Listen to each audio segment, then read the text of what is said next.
Hello. Hi. Hi. Hi, nice to see you, Akhila. How are you? Likewise. And welcome to the world of Instagram.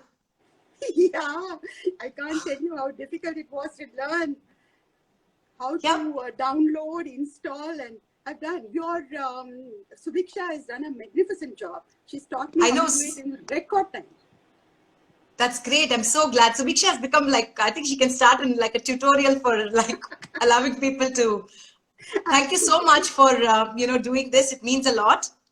Thank you for inviting me. It's a pleasure always to do Okay. anything for you. Thank you. I just want to set a context, for those who are probably listening in for the first time. Yeah. Actually, today marks the last day of a series that we ran on Aalaap called the Circle of Trust series, and Okay. we invited a whole host of artists. We had, a Nattuvangam artist, a Mridangam artist, a music composer for dance, Lights Murugan, Okay. and Miss Vivi Ramani.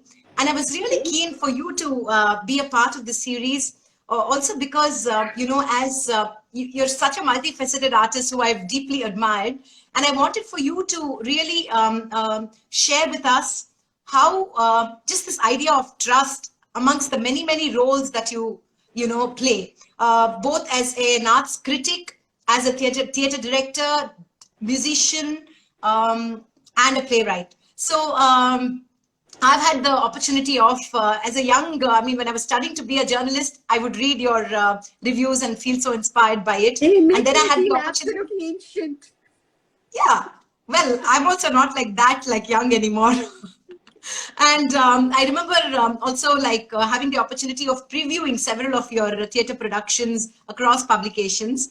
And as part of Aalaap, also I've had the opportunity of collaborating with you on several occasions. So I thought it would be lovely to kind of attempt to sort of, chat up with you and bring alive some of these fantastic aspects for people who are listening in here. I'm going to straight away, jump right in and really ask you about your description. Like you have so many, you wear so many hats. You're a writer, musician, a critic, arts critic, theater director, playwright. Have I missed any? And No. so how do these so And I'm a curious about how fantastic do cook these. now. Oh, fantastic, all of us are sort of wearing that hat now. Yeah, exactly. um, Yeah. So I'm Tell me. curious about how do these different identities reside in a person, and how do they find expression at different points? Are they all in a certain way connected? Honestly, haven't thought about it. This is the first time anyone has asked me this question. But I can try and unravel it as best I can. To be a musician I did it for my grand aunt MS Lakshmi in order to accompany her. And so the entire goal was to learn, as well as I could and do as well as I could in order to sit next to her and assist her. I remember I was with her in the last 20 years of her life. So, she was much older. And so there was no sense of self or, wanting to sing or do anything with music myself. It was more for her and with her. It was such a privilege. But when it came to being a critic, I think I worked from the point of empathy actually. I had two different ways of looking at people. One was if they were young, I really, empathized with them. But when they were seasoned artists, then you have to take another approach, right? So that was a more analytical approach, you can say. Um, as a as a playwright and as a director, I know I'm a completely different person. I'm two different personas because when I write a play, I'm thinking about my writing and how best I can express what I want to. But the moment I become a director, I ruthlessly cut lines, I change lines, and I treat it as a piece of a material that has to be shaped by me now as a director, and I have no attachment to the words. Or I mean, unlike many other playwrights, that's because they don't direct their work. So, but as a journalist, I think that's when my sense of self comes in. I see myself as a journalist, and I'm very conscious of the responsibility. Since I've worked with such fantastic publications, I realize that I'm not just writing words, I'm recording current history. So I have been doing it with a sense of responsibility and a sense of I have to do it well, that I comes in there. Yeah. Beautiful. So what happens sometimes when you've also written plays and directed them? Almost all, all my work, yes. Yeah. So how does, what happens then? Like, are you as, you spoke about how, like, when you're a director, you're like mercilessly cutting lines. But then what happens when you're a playwright and a director at the same time? What happens? When you're a director and a playwright at the same time? Yeah, I'm not a director and a playwright at the same time. The moment I finish writing the play, I have ceased being the playwright. I'm now the director and the producer. So, producer wears a completely different hat. Different. Yeah. So, and a director has to be, and as a director, I know, as a playwright, I'm thinking of how best I can write about the characters, situations, making it interesting. But the moment I become a director, I realize that I really think of the actor, how I can bring out the potential of the actor, and bring out more than I've ever seen that actor do before. And I'm also curious to see how that actor responds to the play, what he or she brings to the play. So there's a lot of freedom here. It's not like I'm saying that move, 2 steps to the left and then take 1 step backwards. Absolutely. It is, it is a kind. I give them we have thorough analyses of the play, not just one analysis. We read it many times, and then then I block it, and then after that it is what they do, what they bring. There are a lot of arguments, it's not that it's not always smooth sailing. I'm very demanding in terms of time, rehearsal time, in terms of focus, energy. But my actors have been fantastic. I think the theatre is an actor's medium, not the playwrights or the director's medium, because you can do everything for the actor during the time of rehearsals. You can spin it out for 2 years if you like, but the moment the curtain goes up, it is the actor's medium. You can't be sitting there with the audience, you can't do a single thing if something goes wrong.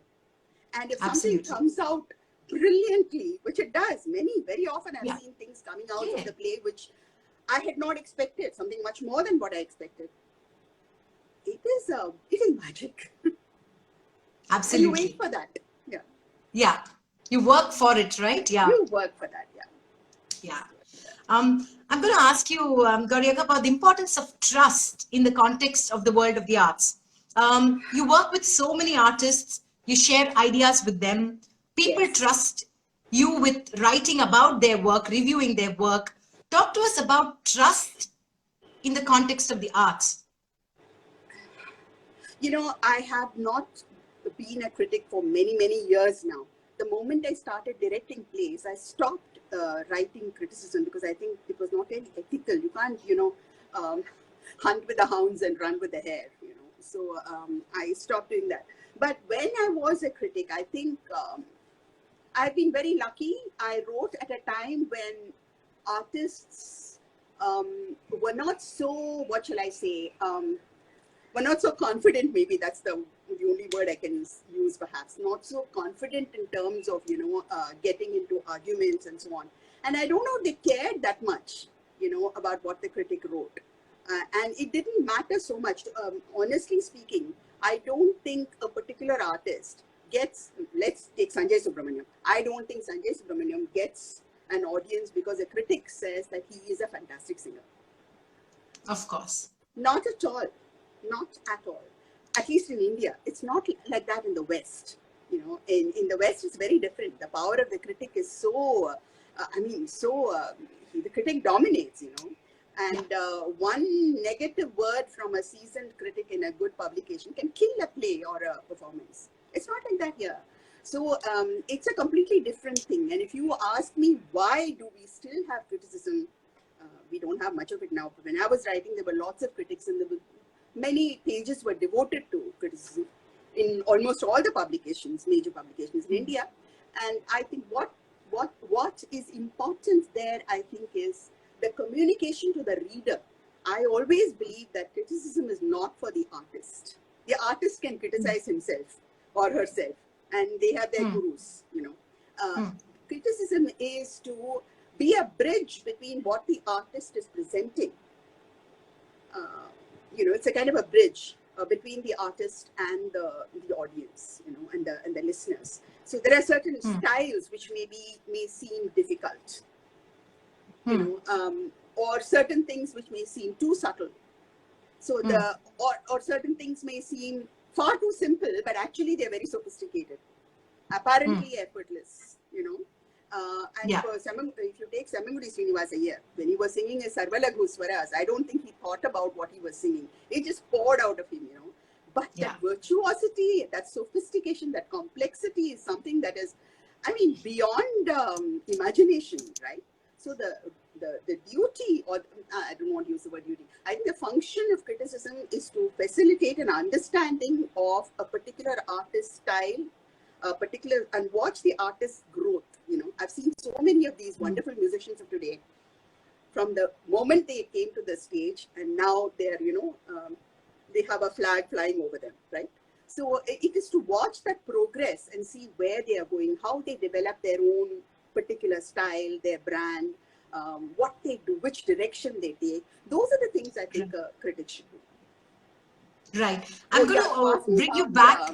Trust, right? Trust. Did you not? You asked me about trust. Yes, trust. So I think the artist must trust the critic to follow a career and not be dismissive if the critic writes one single negative review. So you need that trust, and I think I have been lucky in getting that trust most of the time. But when you come to working with other artists, a writer can be alone. A painter has the luxury of being alone. But anyone in the performing arts cannot survive without teamwork. Impossible. You take someone like M.S. Subbulakshmi. She was a soloist, supreme. Okay, she was not doing, orchestral work, right? But look at the number of people in that team who contributed to the mystique of MS. You have the accompanists, if they do not, follow her with, they don't support her the way she should be supported. There are days when the musician, even if you're MS Subbulakshmi, you're not at your peak. You have a problem with your voice. It's just one of those days when the mind doesn't work as well. Okay. Yeah. Then the accompanists have to compensate for that, right? They have to make sure that they give the total more than usual support. And then when that artist on a day is just going off into some soaring into the skies like a skylark, you got to pull back. So those are the things that an artist, the accompanists have to do. And with MS, when you have an accompanying vocalist like Radha, my God, Radha was she was so intelligent, and she'd remember everything. And I really feel that MS would have found it quite difficult without Radha. That is it. And so that you can see that as the vocal support and so on. But when it comes to Rukmini Devi, the other person, I studied in Kalakshetra and I consider Rukmini Devi my guru. When Rukmini Devi, if you take her, I have, think of the teamwork that she has to get from how many different people, not only students and senior teachers, but the scholars who did all the research for her dance drama choreography. Adi Narayana Sharma, Venkatachala Shastri, Sharda, Periya Sharda teacher, Vishwanath Iyer was a Tamil scholar. All these people would come and, choose the verses and then write the script, and she had to approve of that. And then you have the musicians, you have great musicians. And it's not always easy to work with great musicians, So you work with them, get the best out of them. And then you have the set man, the lighting person, then you have the prop maker, then you have the ornament maker, then you have to design your costumes. Just think of the number of things that go into Number a of, production. yeah. Yeah. So you need to Fantastic. get help from every single person. And most importantly, in a dance drama, you have people who are just, raising the whisk up and down behind the king. They stand behind the king and raise the whisk up and down. Just, That yeah. person has to do it as perfectly as the hero Rama is doing the most elaborate Tirmanam or elaborate Sanchari Baba, right? Absolutely. So you have to Right. get the best from people who just come in and go, or play Right. very, very minor roles, right? Right. So I think the teamwork that Rukmini Devi got because of her charisma and because of her extraordinary brilliance, and people loved her, and I think that really inspired me. As far as I am concerned, Yeah. I've worked with many famous artists, young artists, people who've just come straight from college and so on. I've been extremely lucky. I've had total support from everyone. And and they have forgiven me for my bad temper. They have forgiven me for my demanding nature. Okay. And they have forgiven me for never being satisfied, and but I have also completely listened to them. When it's a play, I change words and sentences and things when the actor is not comfortable with them. Okay. I don't insist. This is not Shakespeare. I'm the playwright. Yeah. I've written it, right? So I mean, it's not like you have to do. So I go with them, and my actors, dancers, and musicians know I am with them. I want them to do brilliantly, and I trust them with my play, my vision, my ideas, and I expect them to contribute equally. So it's a kind of a partnership, it's a collaboration always. And I have to say that the best help I've had have been from some of the people who helped me backstage, selflessly. Absolutely. Yeah. Goes without saying, yeah. Yeah. If And they forget often don't one get single thing, recognized, right? Yeah. they forget one single thing, Yeah, placing a absolutely. fan or a knife or anything that you require on the stage. Imagine what will happen. Gauriak, I'm going to ask you about, just going to trace back a little in time, and I want to ask you about your life in the Kalakshetra and how it really, shaped you as a person and as an artist. And when you talk about this whole, the trust that you create with your actors and with your, your cast and everything, do you think Kalakshetra has had a crucial role to play? I mean, growing up in Kalakshetra? Everything. Every single thing, I think almost every student of Kalakshetra will say that even an unsatisfactory student like myself, we will all say that we were touched by the greatness of the people there, and the greatness of the ideologies. It was a completely, it seems like a misty dream world now when I look back, such giants, such role models, scholars who are so humble and so simple. Think of someone like M.D. Ramanathan, one of the greatest Carnatic musicians, sitting under the banyan tree or tamarind tree or some other tree, and just singing along, singing. And then you move, you're going there to climb some tree and, steal some mangoes. And then you say, hey, Gowri, inge ba, or Vimala, inge ba, whoever it is, it's not just me. This kind of thing. Thurayur Rajagopala Sharma, or compose you're just moving around, and then he'll call you and say, I've just composed this. Can I sing it for you? You want to run. You don't want to listen to the old man, singing. But they shared everything with the youngest people there. And that simplicity, that givingness. I mean, I don't even want to call it generosity. They just gave and gave and gave. I think that taught us the importance of simple. I don't know if we are simple and austere and as wonderful as they are, but at least we realize, we become aware of the Absolutely. of the value of those qualities. And the second thing, so it's about the role models. I told you, the great scholars and great artists and wonderful dancers, and you saw Rukmini Devi choreographing before your eyes, and what an experience. But more than that, I think if you ask me, Kalakshetra is not an institution. It is really a worldview. You realize the interconnectedness of everything. every life, and animate and inanimate, the whole world. And our prayer, the first two lines of our prayer, which Rukmini Devi used to recite every day, was, "O hidden life, vibrant in every atom. O hidden light, shining in every creature." And in the green oasis of Kalakshetra, you're sitting under a banyan tree, 100 parrots are screaming above, and then there's a dog running somewhere, and the sunbeams are piercing through the leaves, and the motes are dancing on the sunbeams. And, this vibrant in every atom, life being vibrant in every atom, and light being part of the entire universe, it was so real, You were so young, you did not know how to put it in words, but you felt it subliminally. I think that is the most important thing about Kalakshetra. Rukmini Devi always used to say, for children it was a haven, because she would say, there are no bad students, there are only bad teachers.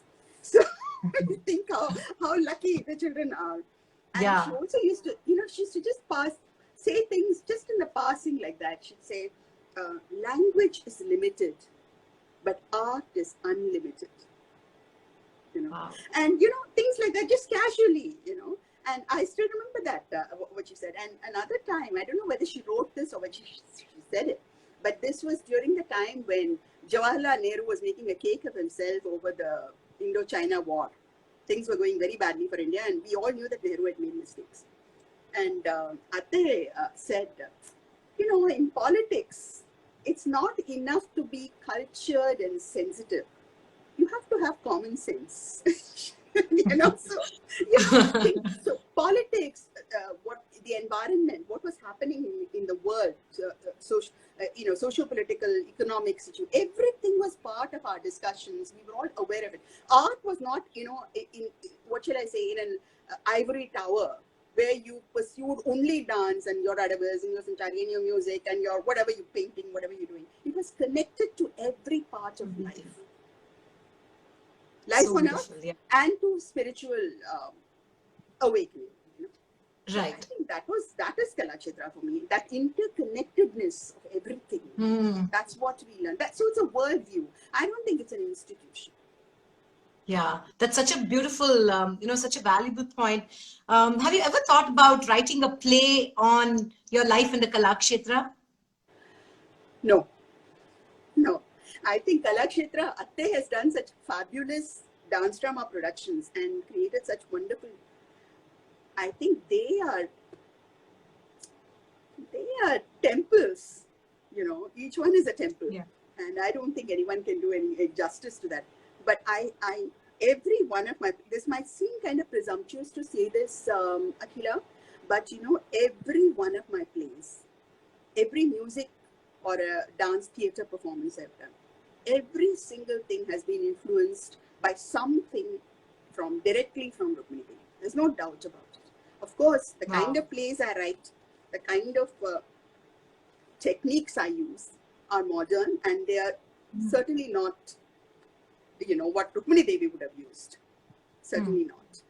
This belongs to my sensibility, my time, and my world of protest, right? World of resistance, right? But everything. If you take my play Night's End, it's really about the tiger. I mean, it starts with questions about. I remembered a photograph of Rukmini Devi holding two little tiger cubs. Beautiful photograph, smiling, and holding them with such joy. So if I see a tiger, I think I'd be scared. Okay, I just run. But I remembered that that visual inspired me to see the importance of the tiger, much more than 100 things that wildlife experts may say. Right, absolutely. In fact, that was my next question was, you've explored like a slew of ideas through your writing plays, conservation, history, human relationships, stories of artists. Talk to us about your inspirations And what kind of an idea really inspires you to write it for theatre? It's difficult to exactly. um, can I give you one example? I think that's much better than Sure, giving please. We'd a whole love. lot of Yeah, give us many. general statements. I've just mentioned Night's End. Night's End is one of my plays which began with the idea of you know um, conservation. People thought that it was written about wildlife because it's about a forest ranger in Ranthambore in Rajasthan who tries to save an abandoned tiger cub and trains to return it to the wild with the help of a tribal brother and sister. Okay, that's the play. Yeah. And it's also it's a tragedy, and it's about the political mafia, and the marginalized communities, the tribals, and so on. Actually, but I did not start with all these grand ideas. The ideas came later when we had to write about the play. You know what I mean? When you write about the play, then you say this is what it's about. It's about human nature, survival, and stuff like that. That's not how you write a play, right? Yeah. You write a thesis like that. So I had been, I was traveling in Rajasthan, and I went on a 15-day trip by car. And somewhere on the dhaba in the desert, we stopped, and I saw a tall man, strangely garbed, but looking very stern, and at the same time riveting looks, He was just standing by himself, and like granite, So I was going to talk to him, and the dhabawala told me, "Badmash hai, don't talk to him." Because the duty of journalists is to talk to badmashes. So of course. I was talking to him, and he was a tribal belonging to an obsolescent tribe called the Mugia. There are very few Mugias, and it's a nomadic tribe. And he was telling me, I was talking to him, and he was telling me about the difficulties of existence for a nomad tribe when all the forests are gone. But I said, haven't they given you settlements? And he said, yeah, we have settlements. But in those settlements, our children, they don't know our language. They don't know our culture. And all they know are Shah Rukh Khan and Salman Khan. We have lost everything. We are subhuman now because we don't have our ways. He didn't use the word culture. He said we are no longer Mugias. We don't know who we are. We don't belong anywhere. It just twisted the guts, and it's really gut-wrenching. So I came back and wrote this. So I came back and wrote this play. And then it became about, story of the forests and the tribals and everything. But that's not how you begin. So where you get inspired, how you get inspired, it's very difficult to, I don't think even great writers can tell you, let alone. Yeah, I'm sure. But this is a good story. I mean, for us to get a sense of, how you keep your eyes and ears open to inspiration, right? Inspiration is everywhere. Sometimes you can have it in your dreams, because I just awoke from a nightmare where I saw a huge python raising itself up like that and looking at me with green eyes, which were like gleaming like lit up emeralds. So that image stayed with me, and I wrote a play called Mathemagician. A play called, sorry? Mathemagician. Oh, of course. Yeah. So you don't know where you get your ideas. I don't think anybody can, even when it comes to journalistic writing, even when you are given a subject, even then, you really don't know how you will write, what you will write, what you will focus on, and what will come out of it, right? That's the mystery. Sorry, go ahead. No, I said that is the mystery of being in this business. You never know where you're going to go. Right. I always ask writers this question: what happens when an idea, comes to your head? Like sometimes when I have an idea, and I feel almost desperate to be able to write it, and sometimes you're just busy and you don't get a chance to write it. But unless you actually write it, you kind of you're restless, right? I'm curious to understand how you write and And do you write in one shot? Do you kind of space out your writing? Where you write from? Just allow us some some windows into how I you write. write. You will be very disappointed to know that I write very fast, extremely Okay, fast. And I can even imagine. when I heard from Girish Karnad that he does 13 drafts over 2 years or something like that, I said, "Oh my God, I can never be a great writer." So, I write very fast. But the thing is, I keep thinking about it. So the period of thinking about it, and it kind of forms in my mind, and then I start. I mean, it's not like I have act one, scene two, scene three, but I know how it's going to go. And once I start writing, I think my fingers write it.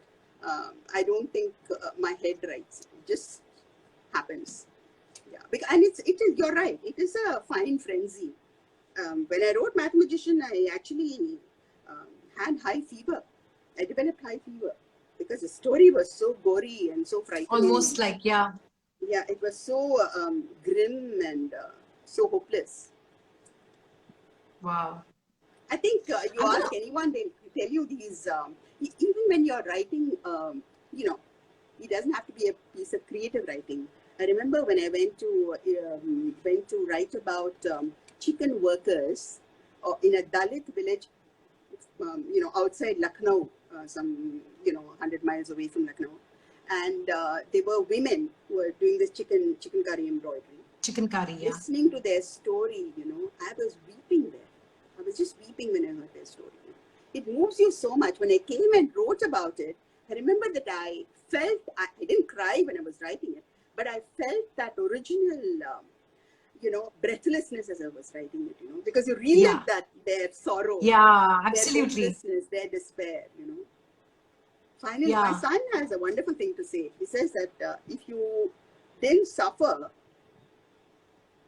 either if you yourself didn't suffer or you didn't suffer with other people, you can't write. Yeah. So beautiful. That's true. Yeah. It's true. I'm going to ask you about, I'm sure a lot of dancers would listen to this later on.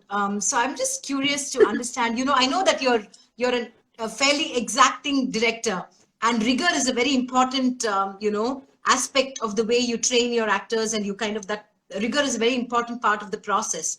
So I want to ask you, did Kalakshetra did you imbibe this quality of rigor in Kalakshetra? And why do you think rigor is so important? I know that you have several rehearsals before you put out a production, long No, nights, evenings spent on your terrace. So talk to us about the importance of rigor. I don't know where you get it from. I mean, it's difficult to say, because I think I belong to an era when people did have this commitment to hard work. I don't know if people are, I'm sure people, I think all of you work hard. It's just that it's different. It's different now. That's all I can say. I don't think hard work has gone out of the world. I don't think so at all. I'm full of admiration for young people. They achieve this fantastic achievers. No, the thing is, I don't train, I work with professionals. I have trained a few newcomers in the early plays, but now I work only with professionals. So there's no question of training them. They train me.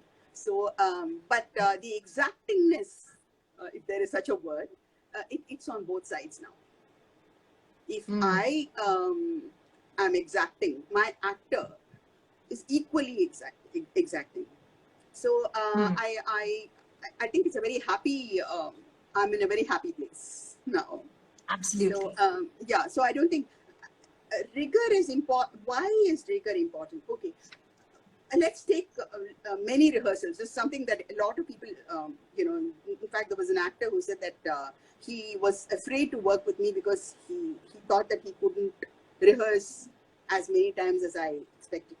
See, the Right. importance of rehearsal, I'll just talk about that. Then you know what rigor is. Rigor is Yeah. a very generic term. Generic. Yeah. Rehearsal is important because what you're doing on the stage has to be completely spontaneous. I know this sounds strange. I mean, but the thing is, you take any musician, you take PM Krishna. he sings on the stage today, whatever he sings he has trained for hundreds of years. Sorry, Krishna, you're not that old, but he has trained for many, many years, decades, in order to achieve that effortlessness, that spontaneity, right? So if you're learning something yesterday and you're not sure of what you're going to do, I'm not talking about a song or the notes.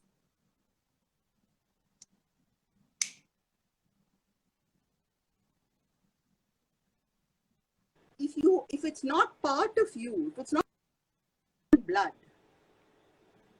you can't perform and convince anyone. It's not honest.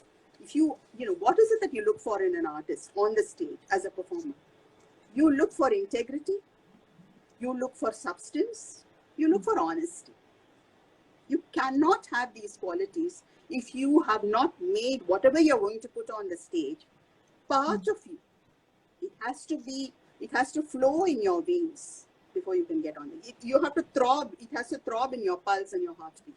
To achieve that, you have to work hard. Then you can forget. Oh, I have a wonderful image from Tagore. Tagore says that craft is like, it's the craft, techniques, these things are wings.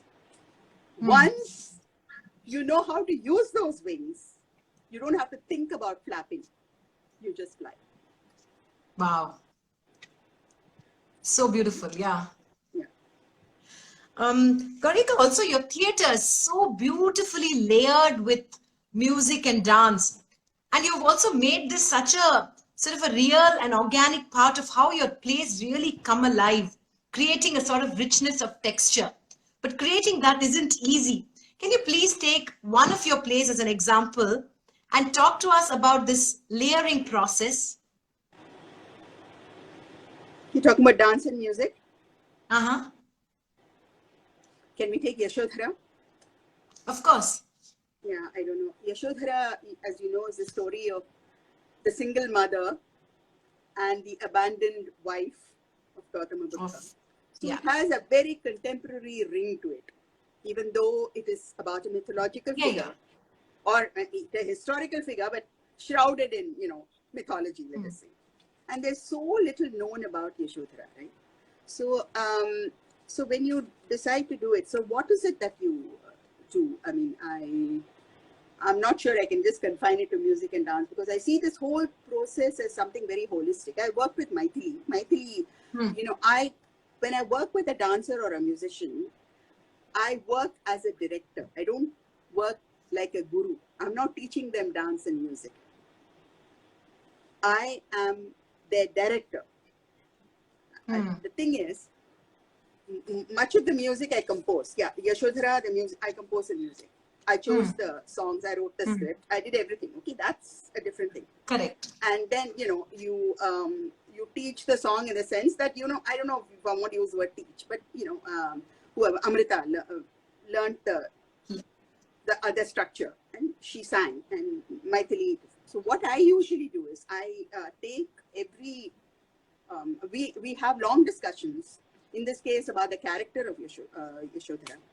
And one of the things I remember very well telling Maithili is that, yeah, she's an Uttama Nayika. So she's a princess, and she's a very noble soul. But at the same time, she has to go through extremely human emotions before she can achieve that spiritual transcendence. Because right from the beginning, if she is shown as an Uttama Nayika without any human emotions of, rage or frustration or jealousy or weariness or, sensual longings, all those things, sensual longings are not negative emotions, but, so these are the things that you have to, and her anger, all those things have to, her disappointment, these things have to come out at a very, very human level. And slowly you have to show the transcendence of that character from this very human level to a level when she can say, I have now forgiven my husband for abandoning me without telling me that he was going. And I will now give my son to him as my dhanam. And I shall find spiritual awakening. I'm going to now undertake a quest for my own spiritual awakening. So to reach that level, she has to start at a very, very earthly level. So, correct. So working that is the kind of work that I do with dancers. Wow. We talk a lot and we discuss, and then she comes and shows me what she's doing, and I make suggestions. Then she comes up with something else. That's the way we go. But then in Yashodhara, we decided that I would use the symbol of the lotus, because the whole idea came to me from a sculpture of lotuses in Sanchi. Okay. So on one of the Sanchi pillars. So so I said, okay, so we shall use the lotus. So we start using the lotus as a bud, and then as a half-blown lotus, and then as a full-blown lotus, and where it goes and how it moves. And so you have an image. Then you have to think of costume, right, to go with it. So first you start as a pink lotus.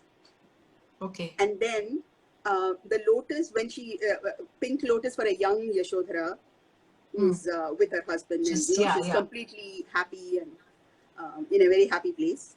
Then the husband leaves her, and she's playing with her child. So she is the lotus who is touched by the sun.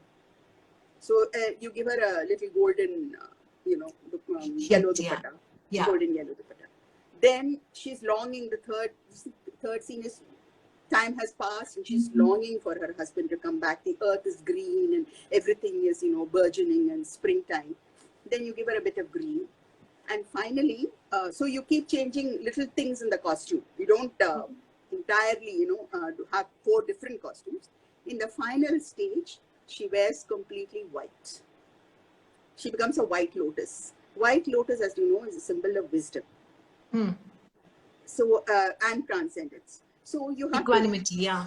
So what happens is you think in terms of the lotus as a mudra, you think in terms of the lotus as in your costumes, in your lighting, and then finally you think, and then I have some lotuses beside me as a sutradhar, in a thali. And then and then the lotus also becomes a transcendental symbol. As you know, the lotus in India, in Buddhism, Hinduism, and Jainism, is a symbol of transcendence, because it sprouts in the earth, comes through water, hangs in the air, and looks at the sun. Partaking of the 4 elements, it transcends them. Wow. So it becomes a symbol of the yogic lotus. So, these are the ways in which you think about it. And so your music has to go with this idea. So when you're composing, you using ragas, you have to use ragas which will go with the idea of the lotus bloom. And the dance has to remember that Yashodhara is a woman, an ordinary human being who is making a life's journey. And she's also representing the human soul, which transcends the physical, corporeal, terrestrial world in order to ascend into an ultimate transcendental world of bliss. So you have to think, and your script has to have accommodate all these things. Does it make sense? Wow. Yeah, totally. But I'm just like, in my head, I'm just thinking, like, how long did it take you? Like, how long do you spend time on? Script writing is easy, as I said, because thinking takes some time. I haven't thought about how long it took me. And we don't have the luxury of thinking only about this. I'm not employed by some great big company which gives me a fantastic salary so that I can complete. I'm doing 100 other things. I'm earning a living. That's the reality. I'm not earning a living through art, right? So I'm doing other things, right? So you just multitask. Indian women are, I suppose, women all over the world, but I like to say Indian women are better than others. Yeah. I suppose. That's true. Just one of those biases, prejudices, biases. Yes. Yeah. Gowri, I'm going to ask you about, is any play running in your head right now? Are you thinking of any ideas right now? It's quite tragic that the play that I wrote and which we have rehearsed and which we were supposed to premiere in the US and tour with, we are not, because of COVID, it was 19 was cancelled. So that play is running through my head, because it's not been staged. And I'm thinking about it all the time, and I'm not able to think of another play, though I should. I would like to Yeah. write. I would like to. I'd like to do that. Okay. I'm going to ask you just a few questions about your. Do you have a personal favorite from the plays that you have created? Right now, it's enchantment. Sorry? Enchantment. Right now, Enchantment. it's enchantment because I can say I had a very strange experience with one of my plays. I won't say it's my favorite, but it had a strange experience. It's a play called What She Said. 6 women from Of the course. Ramayana who Yeah. talk about their experiences, marginalized women, not the not the hero and not the major characters. And when I saw that play, Akhila, for the first time, um, I've done like 25 productions now, okay? And for the first time, when I saw this play, I thought it was not mine. I forgot that I had written it, that I had directed it, that I had anything to do with it. I just saw it I received it as a theater experience. So Wow. I don't know. It was very strange, and otherwise I'm usually thinking about where it has gone wrong. The light has not come in the right place. That this has gone wrong. That has gone. I just completely forgot it. My critical faculties were all completely suspended, and I didn't even think of it as something that I had anything to do with. Right. Somehow, it was a great experience. I hope I have that experience again. That's it. But I'm sure. my favorite is Enchantment, and I tell you why, because it was also my greatest challenge. I think a challenge to write about a global icon, a play about a global icon, Pandit Ravi Shankar. So this is centenary year, and because of COVID-19, most of the things that have been planned across the world have been aborted. And well, anyway, this play, I was very lucky to get permission from Sukanya Shankar to use Raviji's original music as back score. And I've also used his own beautiful compositions from films, and some of them not from films, sung by Bombay Jayashree and Aditya Prakash, beautifully sung and recorded. And unfortunately, and it is a regular play. Our own Balakrishnan plays Ravi Shankar. But he says very clearly, the structure is also very different from my other plays, because the playwright and the actor talk about the impossibility of creating someone whom everybody knows and who's such an extraordinary musician, especially when the actor is tone deaf and can't play a note to or sing a note to save his life. So then we say, okay, but you're an actor. An actor should be able to, a writer should be able to write about anyone, and an actor should be able to write about, should be able to play anyone. So it's a challenge. We take it up as a challenge to write and develop this play. So that's how we've done it. And it would be great if the play. Yeah, so we have used his music also. And I don't know if you know that Pandit Ravi Shankar began his life as a dancer. Yeah, I've read that, yeah, he was an acclaimed dancer, okay? Yeah. So we tried to recreate some of his dance pieces. Oh. Very short, So it's a short play. So we've done so many things differently in this play that, the use of music here it's not like in the other plays that I've, not like in my other plays. It's about a musician and his own music. So where, his music speaks about his feelings, his turbulences, his disappointments, his frustrations, his, everything. Yeah. So his vulnerabilities, his music reveals his vulnerability, and his music reveals his mastery over his idiom. So I wish we could stage that play. Really, I wish. I hope we're able to see it in Chennai soon. Let's hope. Okay, there are a couple of. Yeah. Go ahead. Yeah. Go ahead. There are a couple of questions. There's one from Chitra Sundaram from London. Yes. Chitra, London, right? Give me a thumbs up. Yeah. So, yeah.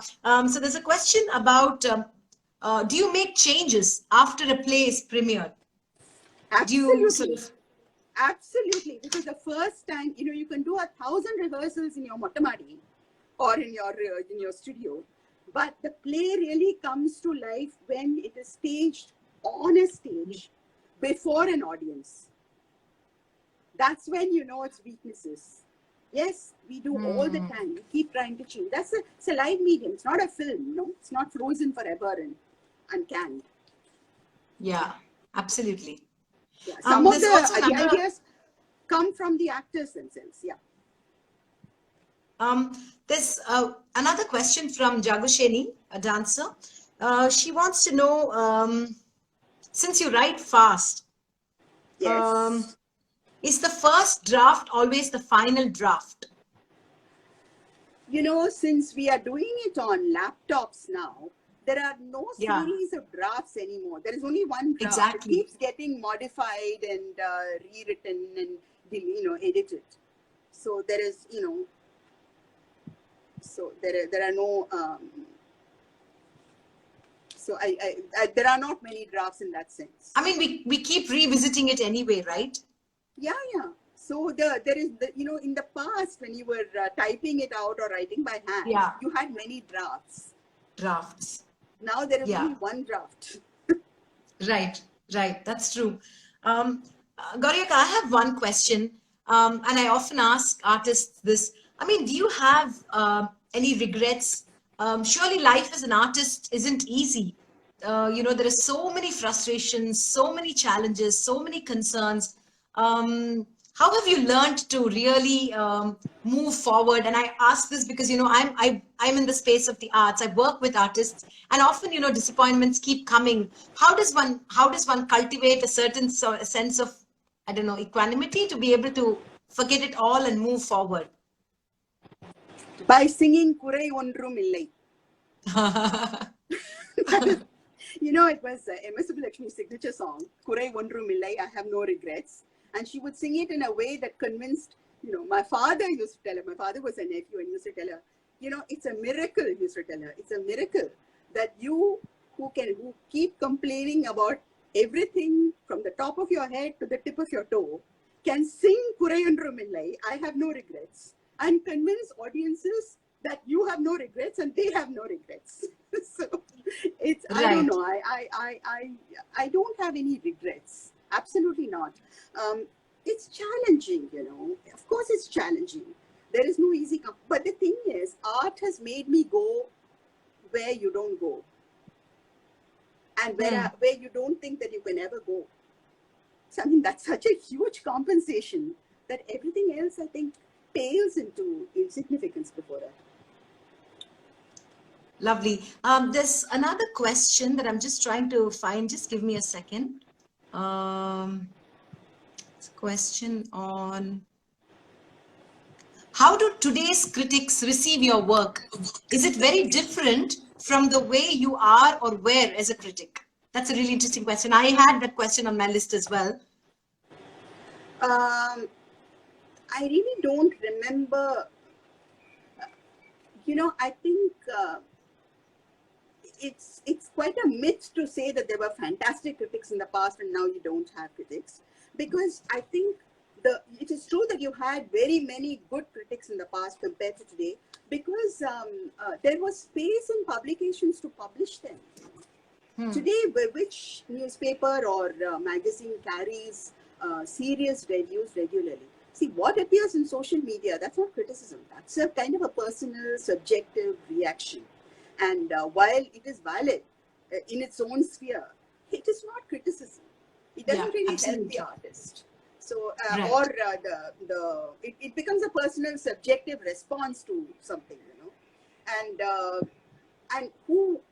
the people who make these statements, they have every right to make it. Every member of the audience who comes to see my play has every right to criticize it or praise it or do anything, or say nothing. Okay, I agree. But when you talk about criticism, it has to be done. If you say critique, it has to be done by someone who's qualified to do it. Yeah.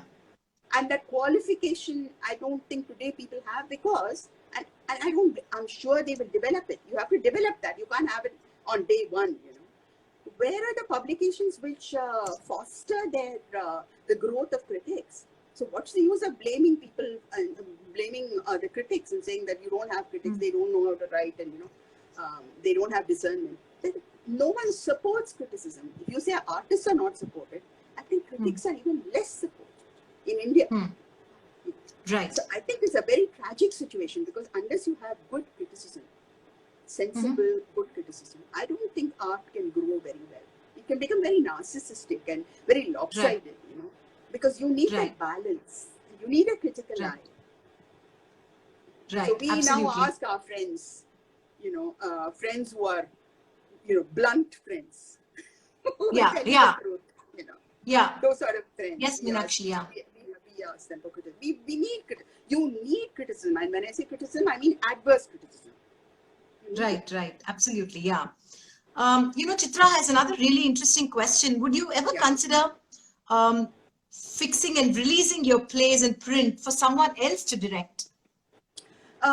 We have published in 2017. I published 6 of my original plays, not dance performances. They're plays, regular plays. Though they do have a backscore of music, but that any play can have. Only one play of mine has been produced by somebody else. Mohit Takalkar, the young director from Pune, Bombay. He asked a Pakistani playwright to translate Mathematician, and he produced. I went and saw it. It was a mind-blowing experience because it was so different from the way I had done it, you know, or I had conceptualized it. It was so completely different. It was so exciting to see that somebody else had made it his own. And to be very honest with you, the translation in Urdu, it was an Urdu play. Right, it was an Urdu I just read that. Yeah. It sounded better than in English. I can imagine, yeah. Such a beautiful language. So I wished I could write in. I know I'll do a better job for writing in an Indian language. Right.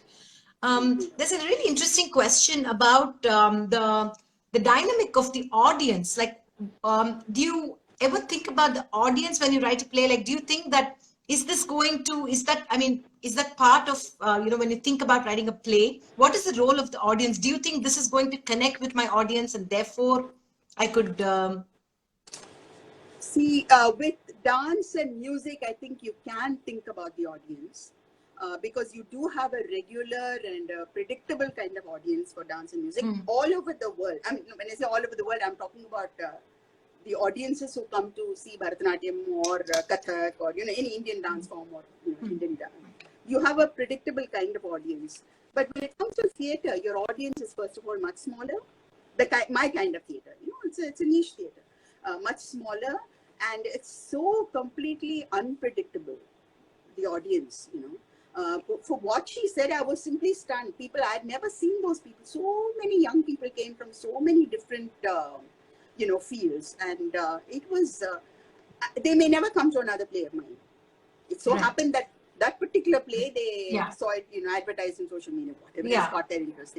So we don't have a regular audience, a sizable regular audience. So I don't think we can plan for an audience. I think what I do at least is, I do it to please myself. And then if my actors are pleased with my play, they work with me. If they don't like it, they don't have to work with me. So it's a kind of... Gauri, I'm sorry, I have to interrupt you at this point because we have only 22 seconds remaining and this will get cut. So thank you so much for the conversation, because otherwise we'll have to re-log in. We will just get disconnected now. Instagram is warning me. Thank you so much for sharing your insights with us. I really, truly appreciate it. Thank you to everyone who asked. Sorry, we had to cut off abruptly, and you were saying something, and I felt really bad to be able to just... I just wanted to say I'm very sorry that I don't remember what I said. I wanted to say something, I forgot. Doesn't matter. It's not important. No problem. Yes, I know what I wanted to say. I wanted to talk about art in the post-COVID era. That would be great. You know, I just wanted to talk a little about it, not very seriously. But the thing is, with the world has completely changed. I mean, that's such a cliche to say that now. Things are not going to be as they were before. And I think all of us must realize that. And the art that we present now has to reflect the time in which we live. and answer the needs of that time. Which means I think we have to shift our focus now towards our art. You know, it's like people were saying that during the Second World War, if you remember, to which this pandemic is often compared. You know, art was never the same. Poetry was never the same. Painting was never the same. Music was never the same after the Second World War. Things changed so drastically, completely. I think sometimes in today's world, it is possible for us to get so isolated, so self-quarantined, so, you know, that we don't respond to our times, you know, with our nerves ends. I think that's what I wanted to say. Because, you know, after all, without art, we cannot survive. There are two things here. One is that when things get back to more like normal, the arts will be the last area which get noticed. Yeah, The absolutely. arts will be even more marginalized than they are now. I can assure you, because the kind of support that every other field will get will be 10 times more than what the arts get. People will not realize the importance of art. But without art, we cannot heal. Without art, we cannot progress. Without art, we cannot survive. Because when we make art, when we respond to art, when we participate in art, when we perform art, I think that's when we come to life as human beings, you know. To be humane, to give up, because art is what helps you finally to imagine a world without brutality, without aggression, without horrors, without pain, without disease. So we need art more than ever, because we are going to be a broken, humankind is going to be broken in more ways than one. That's for sure. That's all I want to say. I think we have to, as artists, we must realize our responsibility, because, Akhila, I don't know if I'm getting a bit serious, but I've been thinking about this so seriously, you know, and I feel quite, what shall I say, I think it's important for us to think about it also, because, see, without, civilization cannot survive without art. And it is what makes us less lonely. It makes us feel like a community. Art is what binds the community, right? And the community now needs binding. It needs to bond. It needs to heal. And to do that, we really need art. That's all I want to say. Right. Thank you so much, Gowri Akka. There's just one last question, and I feel a bit unfair to just ignore it. H. Kumar wants to know, would you consider creating something exclusively for the digital medium? You know, I'm so tech unsavvy. I'm willing to give it a go. I'm willing to give anything a go. But I need support. I need help. And I would love to. I would love to. Listen, learning to do this Instagram thing has been a major joy for me today. Because I think human beings are happiest when we learn something new, right? Absolutely. You said it. I'm willing to learn. I may be slow, but I'm tech unsavvy, but I'm willing to learn. No. Thank you so much for this very enriching session that I personally enjoyed. And thank you so much. You asked such lovely questions. And I felt so comfortable talking to you. It was like, you know, just talking to my daughter. So it was lovely. Thank you. Thank you so much, Gowri Akka. And thank you all for listening in. The conversation will be available for 24 hours on the Aalaap Instagram page. And this also marks the end of our Circle of Trust series. So, Gowri Akka, we saved you till the end. We saved the best for the last. And I'm very glad because you said some fantastic things about, especially the last part about how arts is going to be post-COVID. And that's really so important.